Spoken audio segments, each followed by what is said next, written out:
विरचित पद्म पुराण जी का स्वाध्याय हम लोग कर रहे हैं। मंगलाचरण से स्टार्ट करेंगे। सिद्धं संपूर्ण भव्यार्थ सिद्धेः कारणमुत्तमं प्रशस्त दर्शन ज्ञान चारित्र प्रतिपादिनं सुरेंद्र मुकुटाश्लिष्ट पाद पद्मांशुकेशरं प्रणमामि महावीर लोकत्रितय मंगलम् मंगलम भगवान वीरो मंगलम गौतमो गणी मंगलम कुंद कुंदाद्यो जैन धर्मोस्तु मंगलम नमो अरिहंताणम नमो सिद्धाणम नमो आयर्याणम नमो वज्रायाणम नमो लोए सवसाहुणम। पंच परमेष्ठी भगवान की जय। सभी प्रकार के पापों का त्याग करके 45 मिनट के लिए जितनी भी देर स्वाध्याय चल रहा है हम सब 9 बार नमोकार मंत्र पढ़ लें।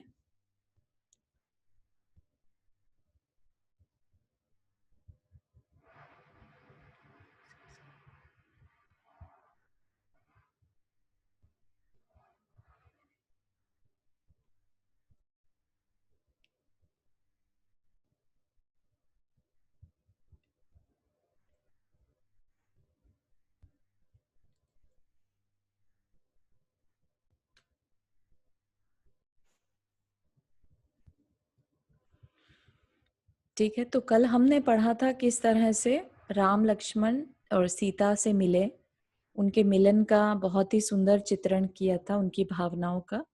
और उसके बाद फिर वो लंका नगरी में विभीषण के घर पर गए। पहले वो रावण के अंतःपुर में गए, वहां पर उन्होंने शांतिनाथ भगवान के मंदिर में स्तोत्र आदि पढ़े और उसके बाद फिर विभीषण के घर, है ना। तो वहां पर बताया कि किस तरह विभीषण ने उन सबको बहुत अच्छे से भोजन कराया। तो वो अभी और चल ही रहा है। विभीषण के कौन सा मंदिर था? विभीषण के पद्म प्रभु भगवान का था। अच्छा, बस ठीक है। तो क्या बता रहे हैं वहां पर, जो स्पर्श से अनुकूल हल्के और अत्यंत सघन बुने हुए वस्त्रों से युक्त थे तथा नाना प्रकार के रत्नों की किरणों से जिन्होंने दिशाओं को व्याप्त कर रखा था, ऐसे उन सब लोगों का सम्मान किया गया था। उनके सब मनोरथ सफल किए गए थे और रात दिन नाना प्रकार की कथाओं से सबको प्रसन्न किया गया था। अहो, यह विभीषण राक्षस वंश का आभूषण है, जिसने कि इस प्रकार राम लक्ष्मण की अनुवृत्ति की, अर्थात उनके अनुकूल आचरण किया। यह महानुभाव प्रशंसनीय है तथा जगत में अत्यंत उत्तम अवस्था को प्राप्त हुआ है। जिसके घर में कृतकृत्य हो, राम लक्ष्मण ने निवास किया, उसकी महिमा का क्या कहना, है ना। कि जिसके घर में राम लक्ष्मण जी स्वयं आकर रहने लगे, तो सोचो कैसा महिमावंत होगा वो। इस प्रकार विभीषण में पाए जाने वाले गुणों के ग्रहण करने में जो तत्पर थे तथा मात्सर्य भाव से रहित थे, ऐसे सब विद्याधर भी विभीषण के घर सुख से रहे। मात्सर्य भाव होता है जेलेसी का भाव, ठीक है। तो अब ये नहीं कि बाकी विद्याधर ये सोच रहे कि अरे हमारे घर आए नहीं, विभीषण के घर आ गए, हम भी इन्हें अपने घर लेके चलें। ऐसा कई बार आ जाता है ना भाव की महाराज जी हमारे घर भी आए, हमारे घर भी आए, ऐसा। उस समय नगरी के समस्त लोग राम लक्ष्मण सीता और विभीषण की ही कथा में संलग्न रहते थे, अर्थात अन्य सब कथाएं उन्होंने छोड़ दी थी। अतरंतर विभीषण आदि समस्त विद्याधर राजा, जिन्हें बलदेव पद प्राप्त हुआ था, ऐसे हल लक्षणधारी राम, और जिन्हें नारायण पद प्राप्त हुआ था, ऐसे चक्र रत्न के धारी राजा लक्ष्मण का अभिषेक करने के लिए उद्यत हो विनय पूर्वक आए। तब राम लक्ष्मण ने कहा कि पहले पिता दशरथ से जिसे राज्याभिषेक प्राप्त हुआ है, ऐसा राजा भरत अयोध्या में विद्यमान है, वही तुम्हारा और हम दोनों का स्वामी है, कि तुम हमारा राज्याभिषेक क्यों कर रहे हो। इसके उत्तर में विभीषण आदि ने कहा कि जैसा आप कह रहे हैं यद्यपि वैसा ही है, तथापि महापुरुषों के द्वारा सेवित इस मंगलमय अभिषेक में क्या दोष दिखाई देता है, अर्थात कुछ नहीं। आप दोनों के इस किए जाने वाले सत्कार को राजा भरत अवश्य ही स्वीकार करेंगे, क्योंकि वे अत्यंत धीर गंभीर सुने जाते हैं। वे मन में रंच मात्र भी विकार को प्राप्त नहीं होते। यथार्थ में बलदेवत्व और चक्रवर्तीत्व की प्राप्ति के कारण उनके अनेक प्रकार की पूजा से युक्त प्रतिष्ठा हुई थी। इस प्रकार अत्यंत उन्नत लक्ष्मी को प्राप्त हुए राम लक्ष्मण लंका में इस प्रकार रहे जिस प्रकार की स्वर्ग की नगरी में दो देव रहते हैं। इंद्र के नगर के समान अत्यधिक भोगों को देने वाले उस नगर में विद्याधर लोग नदियों और तालाबों आदि के तटों पर आनंद से बैठते थे। दिव्य अलंकार, पान, वस्त्र, इच्छानुसार हार और विलेपन आदि से सहित वे सब विद्याधर अपनी अपनी स्त्रियों के साथ उस लंका में देवों के समान क्रीड़ा करते थे। गौतम स्वामी कहते हैं कि हे श्रेणिक, सीता का मुख सूर्य की किरणों से व्याप्त सफेद कमल की भीतरी भाग के समान कांति युक्त था। उसे देखते हुए श्री राम तृप्ति को प्राप्त नहीं हो रहे थे। उस अत्यंत सुंदरी स्त्री के साथ राम निरंतर मनोहर भूमियों में क्रीड़ा करते थे, जिन्हें इच्छा करते ही सर्व वस्तुओं का समागम प्राप्त हो रहा था। ऐसे राम लक्ष्मण विशल्या सुंदरी के साथ अलग ही प्रीति को प्राप्त हो रहे थे। तो विशल्या तो उनके साथ ही आ गई थी वहीं पर। बाकी सारी जिन्होंने रास्ते भर में शादियां की थी उन सबको वापसी में लेके जाएंगे, अभी नहीं। वे यद्यपि हम कल चले जाएंगे ऐसा मन में संकल्प करते थे, तथापि विभीषण आदि का उत्तम प्रेम पाकर जाना इनकी स्मृति से छूट जाता था। इस प्रकार रति और भोग उपभोग की सामग्री से युक्त राम लक्ष्मण के सुख से भोगे जाने वाले अनेक वर्ष एक दिन के समान व्यर्थ व्यतीत हो गए। मतलब कई साल उन्होंने वहां पर निकाल दिए। अतनंतर किसी दिन सुंदर लक्षणों के धारक लक्ष्मण ने स्मरण कर विरादित को कुबरादी नगर भेजा। अब ये नहीं मालूम कुबरादी नगर कौन सा है, किसी को कुछ ध्यान है? ये कुबर आदि के बता रहे हैं ना, तो जहां जहां उन्होंने शादियां की थी वहां वहां। सो महाविभूति के धारक एवं सब प्रकार की विधि मिलाने में निपुण विरादित ने क्रम क्रम से जाकर कन्याओं के लिए परिचायक चिन्हों के साथ लक्ष्मण के पत्र दिखाए। तदनंतर शुभ समाचार से जिन्हें हर्ष उत्पन्न हुआ था और माता पिता ने जिन्हें अनुमति दे रखी थी, ऐसी वे कन्याएं अनुकूल परिवार के साथ वहां आईं। कहां से कौन कौन सी कन्याएं आई थी, इसका संक्षिप्त वर्णन इस प्रकार है। दशपुर नगर के स्वामी राजा वज्रकर्ण की रूपवती नाम की अत्यंत सुंदरी कन्या आई थी। कुबर नामक स्थान से राजा वाली खिल्ल की सर्व कल्याण माला नाम की सुंदर पुत्री आई। पृथ्वीपुर नगर के राजा पृथ्वीधर की प्रसिद्ध पुत्री वनमाला आई। क्षेमांजलिपुर के राजा जित शत्रु की प्रसिद्ध पुत्री जित पद्मा आई, है ना। तो वली खल्या की कल्याण माला तो वही जो लड़की लड़के का रूप बनाकर राज्य कर रही थी, और क्योंकि उसके पिता को भीलों ने बंदी बना रखा था, है ना। फिर पृथ्वीपुर की वनमाला जो खुद मरना चाहती थी क्योंकि उसे लक्ष्मण ही चाहिए था और मरने चली थी, तो वो वनमाला। और फिर जित पद्मा जिसके पिता ने कह रखा था कि जिसको शक्ति, जो मेरी शक्ति को सहन कर पाएगा उसी को मैं अपनी पुत्री दूंगा। इसके सिवाय उज्जैनी आदि नगरी से आई हुई राजकन्याओं ने जन्मांतर में किए हुए परम पुण्य से ऐसा पति प्राप्त किया। गौतम स्वामी कहते हैं कि हे श्रेणिक, दम, दान और दया से युक्त, शील से सहित एवं गुरु की साक्षी पूर्वक लिए हुए उत्तम तप के किए बिना ऐसा पति नहीं प्राप्त हो सकता। मतलब जिसका पति नारायण हो, ऐसा पति कैसे मिलेगा? सोचो विशल्या ने क्या किया था, तप किया था, है ना। तप किया जिसकी वजह से उसके शरीर में ऐसी रिद्धि प्राप्त हुई उसे, और इतनी सुंदर रूप उसे प्राप्त हुआ था। तो दया और दान और दम इज लाइक संयम, तो इन सब के हुए बिना ऐसा पति नहीं प्राप्त हो सकता। सूर्यास्त होने पर जिसने भोजन नहीं किया है, जिसने कभी आरिका का दोष नहीं लगाया है, और दिगंबर मुनि जिसके द्वारा अपमानित नहीं हुए, उसी स्त्री का ऐसा पति होता है। नारायण उन सबके योग्य थे और वे सब नारायण के योग्य थी, इसलिए नारायण और उन स्त्रियों ने परस्पर संभोग रूपी अमृत ग्रहण किया था। हे श्रेणिक, न तो वह संपत्ति थी, न वह शोभा थी, न वह लीला थी, और न वह कला थी जो लक्ष्मण और उनकी उन स्त्रियों में न पाई जाती हो। फिर और की क्या कथा की जाए, मतलब उनमें सब कुछ था। सौंदर्य की अपेक्षा उनके मुख को देखकर कहा जाए कि कमल क्या है, चंद्रमा क्या है, और उन स्त्रियों को देखकर कहा जाए कि लक्ष्मी क्या है और रति क्या है। राम लक्ष्मण की उस प्रकार की संपदा को देखकर विद्याधर जनों को बड़ा आश्चर्य हो रहा था। यहाँ राजा चंद्रवर्धन की पुत्रियों का समागम कराने तथा उनके विवाह की आनंदमयी सूचना देने वाली कथा का निरूपण करना भी उचित जान पड़ता था। उस समय श्री राम तथा चंद्रवर्धन की समस्त कन्याओं का समागम कराने वाला वह विवाह उत्सव हुआ जो समस्त लोगों को परम आनंद का करने वाला था। आई थिंक ये वो है ना जो 13 राजकुमारियां श्री राम के साथ विवाह को प्राप्त होती हैं। इच्छा अनुसार महाभोगों के संबंध से सुख को प्राप्त होने वाले वे राम लक्ष्मण अपनी अपनी स्त्रियों के साथ लंका में इंद्र प्रति इंद्र के समान क्रीड़ा करते थे।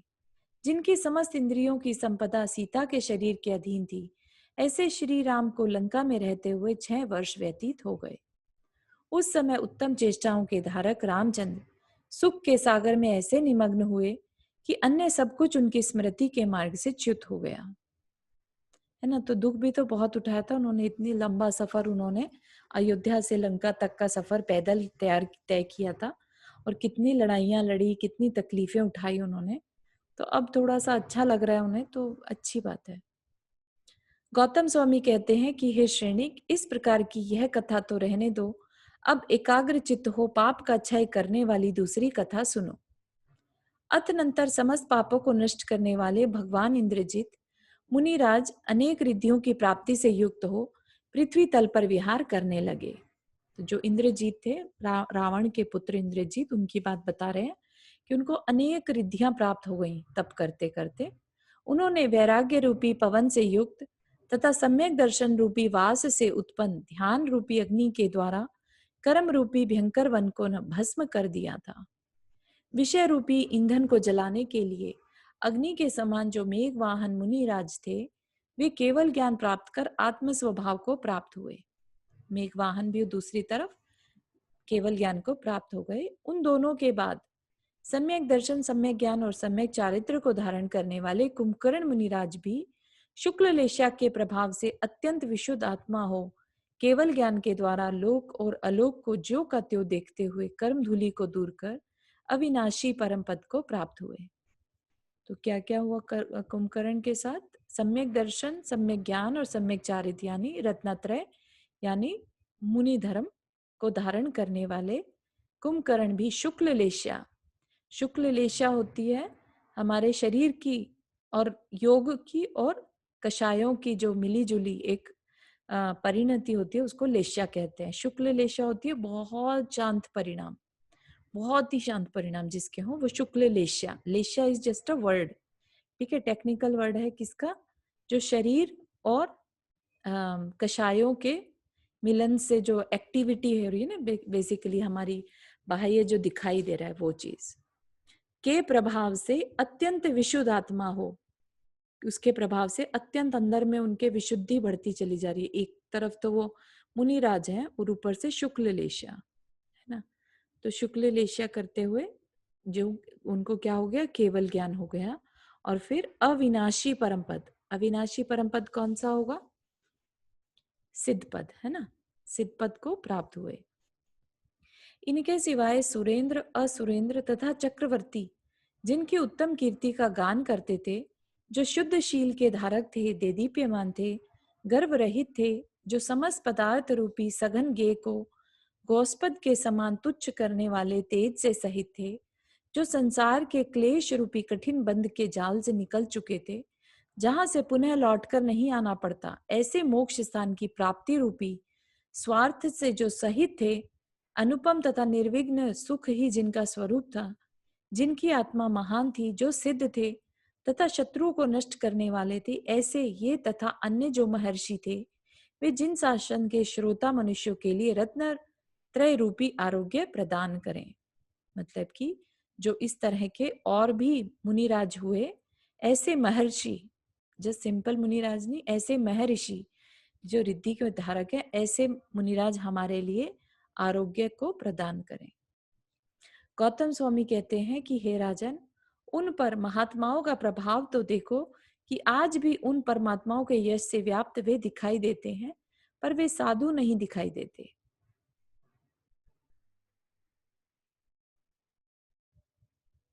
विंध्य वन की महाभूमि में जहां इंद्रजीत के साथ मेघवाहन मुनिराज विराजमान रहे, वहां आज मेघरव नाम का तीर्थ प्रसिद्ध हुआ है ना। तो यश तो व्याप्त हो रहे हैं, पर वो साधु नहीं दिखाई दे रहे। क्या मतलब है कि अब शरीर तो नहीं रहा उनका, लेकिन उन्होंने जहां जहां तपस्या की थी वहां वहां उनका यश जरूर अभी भी दिखाई देता है।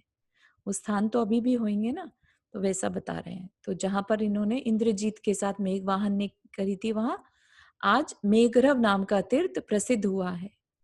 जो अगर हम थोड़ा सा और जाने इसके बारे में, तो जहाँ ये 52 गजा है, ये वो जगह है। तो वो प्रसिद्ध हो गया, सिद्ध क्षेत्र बन गया। अनेक वृक्षों और लताओं से व्याप्त, नाना पक्षियों के समूह से युक्त एवं नाना जानवरों से सेवित तूणी गति नाम का महाशैल पर महाबलवान जम्बूमाली नामक मुनि अहमिंद्र अवस्था को प्राप्त हुआ। सो ठीक ही है, जो जम्बूमाली करके एक मुनि बने, वो कहाँ गए? वहां से च्युत होकर अहमिंद्र पद, अहमिंद्र जो है 16 स्वर्ग से भी ऊपर का की अवस्था। क्योंकि अहिंसा आदि गुणों से युक्त धर्म के लिए क्या कठिन है। जो अहिंसा का पालन करे उसके लिए कुछ भी कठिन नहीं है। यह जम्बूमाली का जीव ऐरावत क्षेत्र में अवतार ले महाव्रत रूपी विभूषण से अलंकृत तथा केवल ज्ञान रूपी तेज से युक्त हो मुक्ति स्थान को प्राप्त होगा। तो अभी कहाँ पर है? इस समय भी देवगति में ही है, और फिर आगे चलकर ऐरावत क्षेत्र में, भरत क्षेत्र से ऑपोजिट क्या है? ऐरावत क्षेत्र। तो वहां पर फिर से मुनि बनेंगे और केवल ज्ञान रूपी तेज से युक्त होकर सिद्ध पद को प्राप्त करेंगे।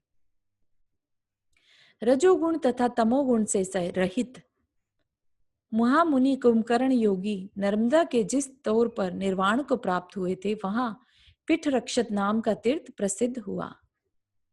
महादीप्ति के धारक मय मुनि ने, अब राजा मय भी जो कि मुनि बन चुके थे, ने आकाशगामिनी रिद्धि पाकर इच्छा अनुसार निर्वाण भूमियों में विहार किया। और वो निर्वाण भूमियां ऐसे नहीं कि सिर्फ ये 24 भगवान की निर्वाण भूमियां, सब जितनी भी निर्वाण भूमियां हैं पूरी पृथ्वी पर, मतलब पॉसिबल, तो वहां पर उन्होंने विहार किया। रत्नत्रय रूपी मंडन को धारण करने वाले तथा महान धैर्य के धारक उन मय मुनि ने देव आगमन से सेवित ऋषभ आदि तीर्थंकरों के कल्याणक प्रदेशों के दर्शन किए।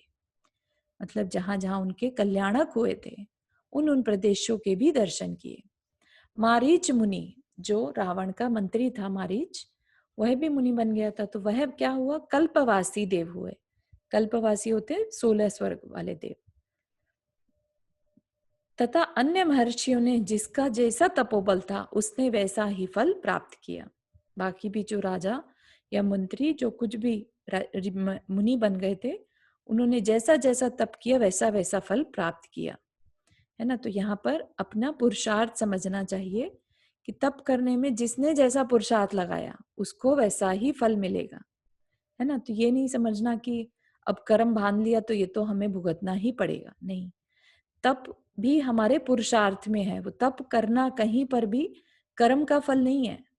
तप हम अपनी पुरुषार्थ के बल पर करते हैं, ठीक है ना। तप को कहीं पर भी हमने कर्म का फल का उदय नहीं कहा। गौतम स्वामी कहते हैं कि हे श्रेणी, शील व्रत की दृढ़ता से उत्पन्न सीता का महात्म्य तो देखो कि उसने शील व्रत का पालन किया तथा शत्रुओं को नष्ट कर दिखाया। शील की ही कारण था कि उसको कोई छू नहीं पाया, और उसकी वजह से शत्रु नष्ट हो गए। जगह जगह पर हमने देखा था ना, सीता ने आशीर्वाद दिए, सीता ने उनके लिए भावना भाई कि आपकी विजय हो, इस तरह का। तो कई बार महात्मा इतना हो जाता है उनके कि वो जो कहते हैं वो हो जाता है। कल्याणकारी गुणों से परिपूर्ण सीता का धैर्य, रूप, सौभाग्य, बुद्धि और पति विषयक स्नेह का बंधन सभी अनुपम था। जो शील व्रत के प्रभाव से स्वर्गगामिनी थी तथा अपने पति में ही संतुष्ट रहती थी, ऐसी सीता ने श्री रामदेव के चरित्र को अच्छी तरह अलंकृत किया था। पर पुरुष का त्याग करने वाले एक व्रत रूपी रत्न के द्वारा स्त्रियों में भी स्वर्ग प्राप्त करने की सामर्थ्य विद्यमान है। खाली एक ही व्रत अगर ले ले कोई, क्या व्रत है? पर पुरुष का त्याग करने वाली एक व्रत रूपी रत्न, सिर्फ एक यही व्रत अगर ले लिया तो स्त्रियों में भी स्वर्ग प्राप्त करने की सामर्थ्य विद्यमान है। जिस विकट मायावी मय ने पहले अनेक जीवों का वध किया था, अब उसने भी वीतराग भाव को धारण कर उत्तम मुनि हो अनेक रिद्धियां प्राप्त की थी। तो भले ही हमारा प्रेजेंट बहुत बुरा हो या हमारा पास्ट बुरा हो, तो ये कोई जरूरी नहीं है कि हमारा फ्यूचर भी बुरा ही होगा। अगर हम अपना प्रेजेंट संभाल लें अभी भी, तो हम अपने फ्यूचर को संभाल सकते हैं। यहाँ पर ये बात सीखने की है कि जो बता रहे ना, मायावी मय ने जिन पहले जीवों का वध किया था, उसने भी अब वितराग भाव को धारण करके अनेक रिद्धियां प्राप्त कर ली, और किस तरह से आकाशगामी रिद्धि से जगह जगह जाकर निर्वाण भूमियों पर और कल्याणकों की प्रदेशों में जा जाकर सबके दर्शन कर रहा है। तो खाली दर्शन भी करने मिल जाए तो बहुत भावपूर्ण दर्शन करने का भी पुण्य बहुत मिलता है। नहीं तो क्यों वो मुनिराज बनने के बाद इस तरह की इच्छा करते कि मैं जहाँ पर ऋषभ देव आदि का कल्याणक हुए, राइट, जहाँ उनका जन्म हुआ, जहाँ गर्भ हुआ, जहाँ तप हुआ, उन सब कल्याण को, जैसे आज के टाइम में बोलते हैं ना, बिजोलिया में पार्श्वनाथ भगवान का मोक्ष केवल ज्ञान प्रकट हुआ था, तो वहां पर उनका कल्याणक हो गया, एक तरह से ज्ञान कल्याणक। तो उस जगह पे जाना चाहिए अपने को। हे भगवान, तदनंतर राजा श्रेणिक ने कहा कि हे नाथ, मैंने इंद्रजीत आदि का महात्मा तो सुन लिया, अब मैं का महात्मा सुनना चाहता हूँ। हे भगवान, इस पृथ्वी तल पर मनुष्यों की और भी शीलवती ऐसी स्त्रियां हुई हैं जो कि अपने पति में ही लीन रही हैं, तो क्या वे सब भी स्वर्ग को प्राप्त हुई हैं? इसके उत्तर में गंधर्व बोले कि यदि वे निश्चय और व्रत की अपेक्षा सीता के समान है, पातिव्रत्य धर्म से सहित तथा एवं अनेक गुणों से युक्त है, तो नियम से स्वर्ग को ही जाती है। हे राजन, पुण्य पाप का फल भोगने में जिनकी आत्मा निश्चल है, अथवा अर्थात जो समता भाव से पूर्वकृत पाप पुण्य का फल भोगती है, ऐसी सभी शीलवती स्त्रियां अपनी चेष्टाओं से समान ही होती हैं। मतलब कि सारी शीलवती, शीलवती क्यों कौन हुई यहाँ पर किन की बात कर रहे हैं? जो पर पुरुष अपने हस्बैंड को छोड़कर बाकी किसी की तरफ भाव भी नहीं लाए कि इसका मेरे से समागम हो जाए, या ये मुझे ऐसा मिल जाता, ये अच्छा था, ये कितना अच्छा, तो ऐसे ऐसी स्त्रियां शीलवती स्त्रियां। और साथ में क्या शर्त रखी कि जो समता भाव से, मतलब ऐसा नहीं कि है तो ठीक है, शीलवती तो है, लेकिन कशाई बहुत है, बहुत झगड़ालू, हर टाइम रोना चिल्लाना कि मेरे को मेरे साथ ऐसा क्यों हो रहा है, मुझे ये फल क्यों मिल रहा है, जबकि खुद का ही करा हुआ होता है सबका, तो लेकिन उसको स्वीकार ना करे। और यहाँ पर क्या कह रहे हैं, समता भाव से पूर्वकृत पुण्य पाप का फल भोगती हैं, तो वे डेफिनेटली स्वर्ग को प्राप्त करती ही हैं। वैसे हे राजन, लता, घोड़ा, हाथी, लोहा, पाषाण, वृक्ष, वस्त्र, स्त्री और पुरुष, इनमें परस्पर बड़ा अंतर होता है।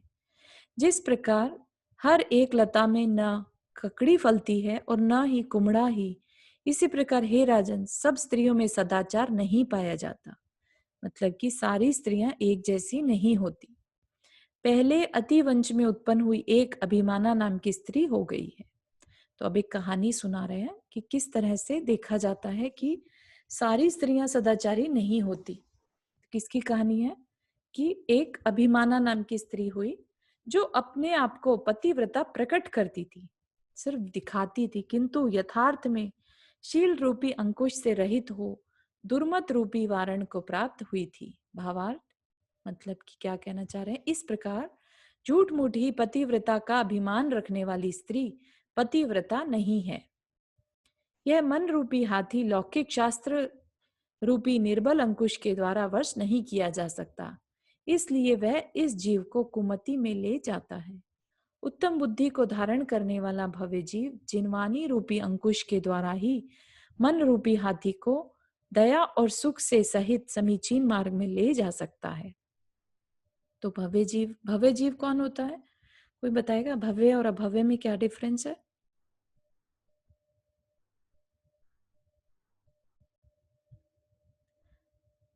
भव्य जो किसी भी समय, हाँ हाँ बोलिए।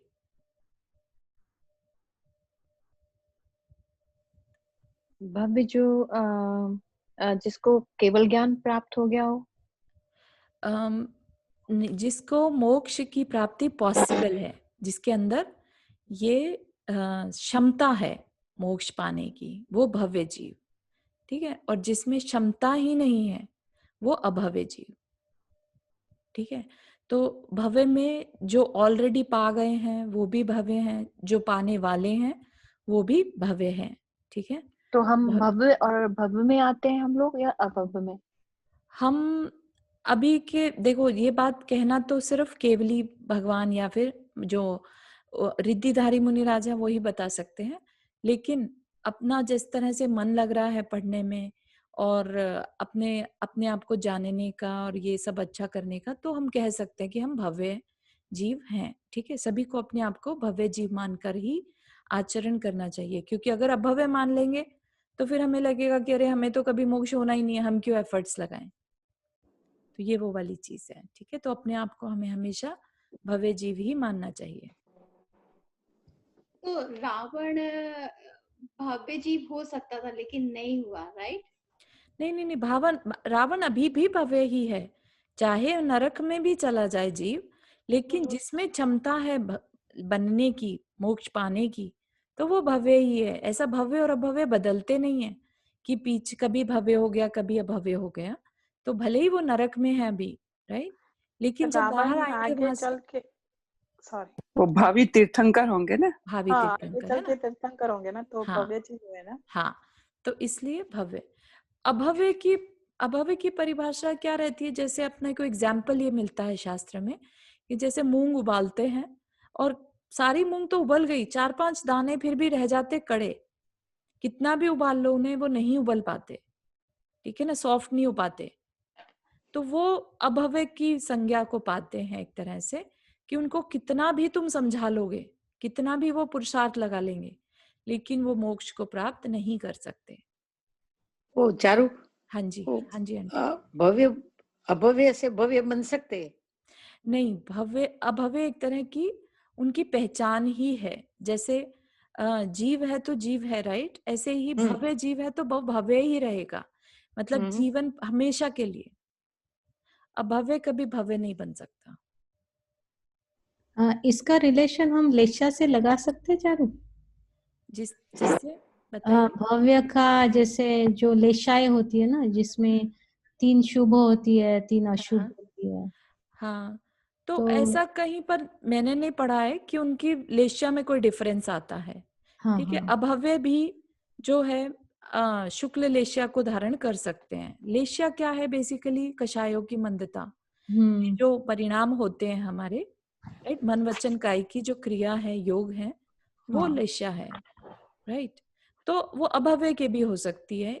यहाँ तक है कि अभव्य जो है, जो आपको याद हो कि लब्धियां बताई थी, 5 लब्धि, सम्यक दर्शन को पाने की 5 लब्धियां होती है ना, जो उनमें से 4 लब्धि अभव्य को भी प्राप्त हो जाती है, सिर्फ 5वीं लब्धि नहीं प्राप्त कर पाता वो। तो इसलिए कभी उसे सम्यक दर्शन नहीं होता, अदरवाइज वो भी सुनेगा, देशना सुनेगा, अपनी शिवोपशम लब्धि करेगा, है ना, सब कुछ होता है उसे। हाँ रुक्मणी जी, आपने हाथ उठाया। हाँ, ये बताओगे कि 5 कौन कौन सी वो बताई थी? वो हाँ, मुझे लग रहा है वो मैंने, हाँ। देशना लब्धि, प्रायोग्य लब्धि, क्षयोपशम लब्धि, विशुद्धि लब्धि और करण लब्धि। हो गई 5 जो बता दे। करण। ठीक है। हाँ, करण। अच्छा, एक चीज, जैसे कि शुक्ल लेशिया में कह रहे हो कि शुक्ल लेशिया में जाके भव्य जीव नहीं बन सकता, तो ऐसा नहीं है कि शुक्ल लेशिया तो सर्वोपरि है, तो फिर उसके बाद भव्य जीव क्यों नहीं बन सकता? नहीं नहीं नहीं, शुक्ल लेश्या सिर्फ कषायों की मंदता है बेसिकली। तो हाँ। ऐसा नहीं है कि उसमें वो चेंज हो जाएगा, है ना, उसका भव्यपना उसके अंदर की क्षमता है। और ये भव्य जीव मुझे ऐसा लगता है कि जैसे पुराने कर्मों का भी कुछ फल से होता है या नहीं? पुराने कर्म नहीं, जैसे वो ऐसे ही पैदा होते हैं, लाइक जैसे होता ना कि एक जीव है जो हमेशा से ऐसा ही है, राइट, हाँ तो हाँ। उसमें भव्यपना और अभव्यपना है, बस उसकी क्षमता ही है ऐसी। बन नहीं सकता। हाँ, बन नहीं सकता, उसकी क्षमता है। ठीक है। हम्म। फिर ये ऐसे जैसे प्रश्न, बोल देते हैं कि भव्य आत्मा उत्पन्न हुई, ऐसा बोलते हैं जैसे हाँ बोलने में आता है ये, लेकिन नो कि वन जन्म से ही नोज। भव्य आत्मा है। हाँ, नो वन नोज कि कौन भव्य है और नहीं, कौन अच्छे लोग अभव्य। ऐसे बोलते हैं ना कि जन्म से ही भव्य हाँ आत्मा है ये। बिल्कुल बिल्कुल बिल्कुल। इवन आप सरप्राइज करेंगे इसमें, आगे चलकर अभी दिखाएंगे। राजा राम पूछते हैं अपने बारे में कि मैं भव्य हूँ कि अभव्य। अच्छा। इतना मतलब अनक्लियर रहता है ये, ठीक है ना। स्वाति, हाँ, रावण के तीर्थंकर नामकरण के बंद कब हुआ था?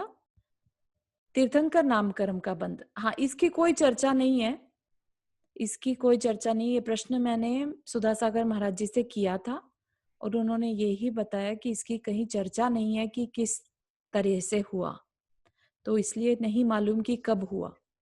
नहीं, तो रावण अपने भरत क्षेत्र का तीर्थंकर थोड़ी ना बनेगा, वो तो विदेह क्षेत्र में कभी तीर्थंकर बनेगा। नहीं नहीं, भरत क्षेत्र का, भरत भरत क्षेत्र क्षेत्र। में ही अगली होगा, ऐसा 24 में सुना बनेंगे था। ना, बोलते हैं हाँ, ना। हाँ, अगली चारू, 24 अभी में बनेगा। एक चीज तुमने अभी क्या बताई, मैं थोड़ा सुन नहीं पाई कि वो सुधा सागर महाराज जी ने क्या हाँ, बताया। रावण को तीर्थंकर नाम कर्म का बंद कब हुआ? अच्छा, जैसे, कब हुआ? हाँ, तो वो उसके कोई बारे है में ना, कोई भी शास्त्र में चर्चा नहीं है।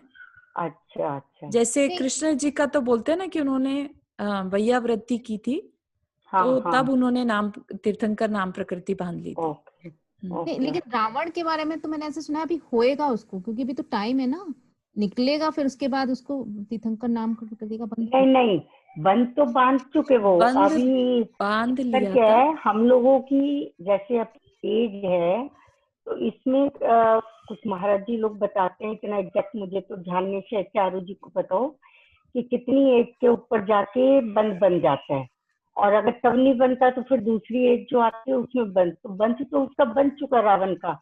वो तो उसने एक जो पाप किया सीता को हर के, मेन उसका सबसे बड़ा रीजन वही था जिसकी वजह से वो नरकों में है। नहीं तो उसका पढ़ा ना ये इसमें पद्म पुराण में कि कितना कितना भव्य चीज ही था वो भी।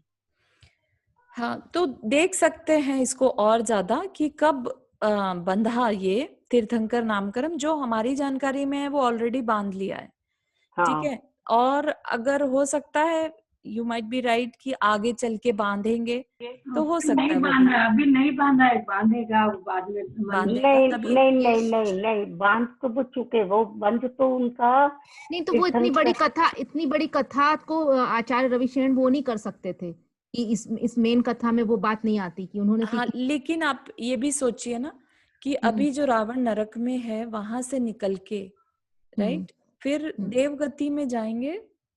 नहीं, मनुष्य पहले तो मनुष्य आएंगे ना, बनेंगे। मनुष्य में आएंगे, मनुष्य में हाँ, निश्चित आएंगे, और फिर वहां से वो तीर्थंकर प्रकृति का बंद करेंगे। और मेरे ख्याल, मैंने यही सुना था वो विदेह क्षेत्र के तीर्थंकर बनेंगे, वो यहाँ के तीर्थंकर नहीं बनेंगे। नहीं, तीर्थंकर तो अपने 24 में बनेंगे। अब तीर्थंकर का बंद बाद में और मुझे नहीं पता, लेकिन तीर्थंकर अपने 24 तीर्थंकर में भरत क्षेत्र में ही बनेंगे। और ये कौन से तीर्थंकर बनेंगे इतना भी शायद बताया था। 17वां नंबर सीता उनकी गणधर बनेगी, लेकिन मुझे थोड़ा कंफ्यूजन हो गया, मैं पता करके बताऊंगी। Let's figure out more. तो ऐसा भी कुछ है ना कि सीता रावण को नरक में जाके उपदेश देती है कि ये सब किया था, ये सब होगा, हाँ, वो बताएंगे कलेश आगे। मत करो। हाँ, हाँ, वो उसमें कहते हैं कि नरक में अपना ना ये क्या अवधि ज्ञान हो जाता है। नरक में जो लोग होते हैं उनको, बहुत लोगों को अवधि ज्ञान हो जाता है, और उसमें एक दूसरे को संबोधित भी करते हैं। हाँ, तो ओनली थिंग इज कि मतलब देखो, तभी मैंने जब ये प्रश्न किया था सुधा सागर महाराज जी से, तो उन्होंने ऐसा नहीं कहा कि रावण ने बांधा नहीं है। ही जस्ट सेड कि ऐसा कोई प्रसंग नहीं मिलता कि कैसे बांधा, ठीक है। तो उससे मुझे ये समझ में आ रहा है कि उनने ऑलरेडी बांध लिया है, ठीक है। तो हो सकता है समझने में थोड़ा डिफरेंस कल आया ना, हो। कल मैं भी जो सुबह एक महाराज जी को बताया था ना, मैं सिद्धांत सागर महाराज जी का सुनती हूँ, तो मैं कल उनसे पूछती हूँ कि वो भी कुछ बताएंगे कि क्या हुआ। ऐसे तो ऐसे ना डिफरेंट शास्त्र में डिफरेंट हो सकते हैं कि किसी ने कुछ और पढ़ा हो ये चीजें। नहीं, इसमें ऐसा है, अभी रावण तीसरे नरक में है, राइट। हाँ, फिर बाद में वो घातकी खंड में बहुत से भव के बाद वो तीर्थंकर बनेंगे। नहीं बनेंगे तो बहुत सारे भव के हाँ, बनेंगे। कई भवों के बाद वो हाँ खंड के खंड में। वो तो अब आप ये सोचो ना, मरीचि जो था वो आदिनाथ भगवान के टाइम में होके छोड़ के और महावीर भगवान बने 24वें तीर्थंकर। भव में तो बहुत भव बनते हैं, लेकिन अब वो बंद कब उन्होंने बांधा, ये पूछने वाली बात है कि अगर कोई किसी को पता हो तो, या किसी ने कहीं पढ़ा हो। मरीचि मतलब जो इसका रावण का मंत्री था वो? नहीं, मरीचि जी वो था ना वो कि महावीर भगवान का पूर्वज जो भरत चक्रवर्ती के पुत्र हाँ, थे। भरत चक्रवर्ती के पुत्र आदिनाथ भगवान के साथ वो बन गए थे ना, जब सब लोगों ने दीक्षा ली। लेकिन बाद में मरीचि ने क्या किया था, उन्होंने कपड़े छाल वगैरह ले ली। हाँ, वो और उसको वो पता, थोड़ा सा हाँ, अपने को अपना हट गए थे। अभिमान होने लगा था कि मैं हूँ भव्य, नहीं भविष्य में ऐसा होने वाला हूँ। नहीं भव्य नहीं, उनको ये नहीं था कि मैं भविष्य में, लेकिन वो गलत राह पर चल पड़े थे। वैसे चारू बताएगी ज्यादा अच्छी तरह, लेकिन वो गलत राह पर चल पड़े थे। इसलिए उन्होंने अपना बहुत पाप कर्म का वो बांध के किसकी बात कर रहे हैं? महावीर भगवान की। महावीर भगवान के तो मरीचि का जीव था, महावीर भगवान बने। जीव था वो, आदिनाथ भगवान के पोते थे, भरत के पुत्र। 363 मतों का उन्होंने संचालन किया, स्टार्टिंग की, क्योंकि उन्हें लगा कि मैं भी आदिनाथ भगवान की तरह से प्रसिद्धि पा सकता हूँ। ठीक है ना, भरत ने जाके बताया था शायद, और वो कर नहीं पाए, तो फिर उन्होंने 363 मत अलग से चला दिए। हाँ, वैसे कुछ था ना, भरत ने जाके उनको बताया था, उसने आदिनाथ भगवान से पूछा था, तो बोले कि तुम्हारा खुद का ही तो पुत्र है बनने वाला, तो उसको जाके बता देते हैं कि तुम बनने वाले हो। तो वो बहुत नाचता करते, इसी में आपने पढ़ाया इस चैनल को खूब वो मतलब वो अपने आप को बहुत अभिमान करने लगता है, और तो उसके कारण उसके वो उसको और कर्म बन जाते हैं उसके।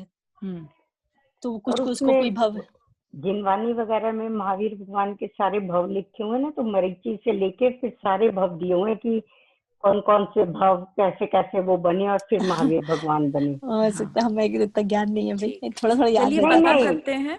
ऐसे याद नहीं रहता नहीं, ये तो जिनवानी में लिखा हुआ है, जो महावीर आष्टक है ना जिनवानी में। महावीर आष्टक के शायद अगले पेज के ऊपर है या कुछ क्या है, महावीर भगवान के सारे भव दिए हुए हैं अपनी जिनवानी में। उसमें लिखा है मरीचि से लेकर महावीर भगवान तक के सारे उनके वो लिखे हुए हैं, किस किस उसमें गए। ठीक है, तो इस बारे में अपन थोड़ी सी और रिसर्च करते हैं, रावण के जीव के बारे में, कि आगे क्या होने वाला है। ठीक है, और तीर्थंकर प्रकृति का बंध कब और कैसे हुआ, ये तो अगर होता तो महाराज जी बता देते, तो वो देखने वाली। हाँ, वो तो उन्हें पता होगा। सुधा सागर मैं बिजोलिया गई हुई हूँ, जाना बिजोलिया बहुत ही सुंदर जगह है। बिजोलिया पार्श्वनाथ भगवान की इतनी सुंदर मूर्ति, और अब तो एक बड़ी मूर्ति भी बनवा दी ना वो सुधा सागर महाराज जी वहाँ जाने के बाद। जी बहुत सुंदर है। चलिए अपना स्वाध्याय कंटिन्यू करते हैं। हाँ ठीक है जी।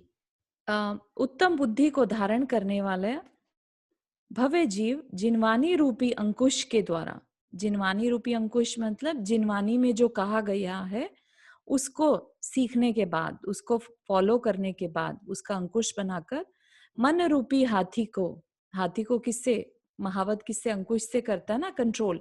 तो यही कह रहे हैं कि जिनवानी में जो बातें कही अगर हम उसको फॉलो कर ले तो मन रूपी हाथी को दया और सुख से सहित समीचीन मार्ग में ले जाया जा सकता है।